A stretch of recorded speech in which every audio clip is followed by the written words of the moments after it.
Well, this new religious freedom law has gotten a lot of national attention. I sat down with the bill's sponsor, Senator Bart Hester, to talk about the new law's intentions and how it could be interpreted. Watch.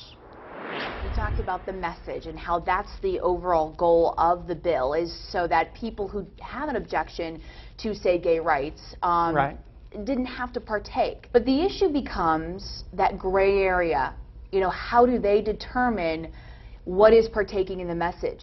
This law doesn't say you can do something. This just strikes a balancing cord that says if you feel like you're being discriminated against on either side, this law will help with that balancing act and help in the court system. So you're saying that this actually helps the gay community? If they go into the bakery and they say, I'd like a cake, and the baker says, I'm not going to serve you because I think you're gay, I think that's discrimination. They shouldn't be able to do that. But if they say, I want a cake for a ceremony that the baker doesn't agree with, on that message, the baker could say, I'm not comfortable with that, I don't want to do that. But my point was, can't that baker go to court and argue, hey, to me, giving that cake to that couple, because let's say they argued it was a wedding cake without any message written on top of it, Sure. Can't they argue, to me, that's partaking in the message and I wasn't about that?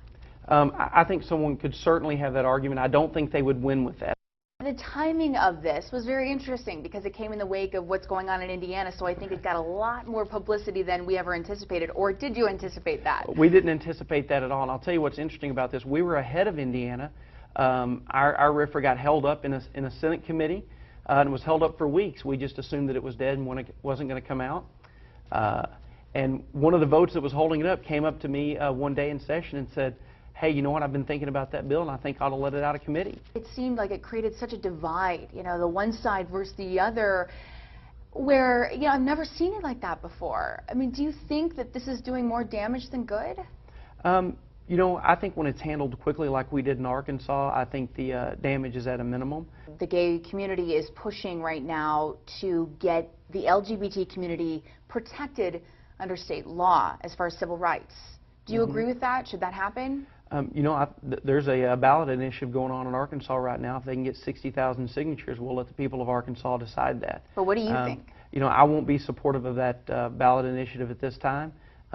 Maybe things will be different in the future. But if you and I are protected, sure, why shouldn't they be protected? I think that they are protected. There's that argument out there that, you know, the gay population really can't help. They were just born that way. And I feel like when we give people that right to turn people away and say, I don't want to partake in that, we're almost saying that it was a choice by them. I don't think we should refuse service to anyone, but not for any reason. Well, what do you think? Let me know your thoughts. Tweet me at 4029page.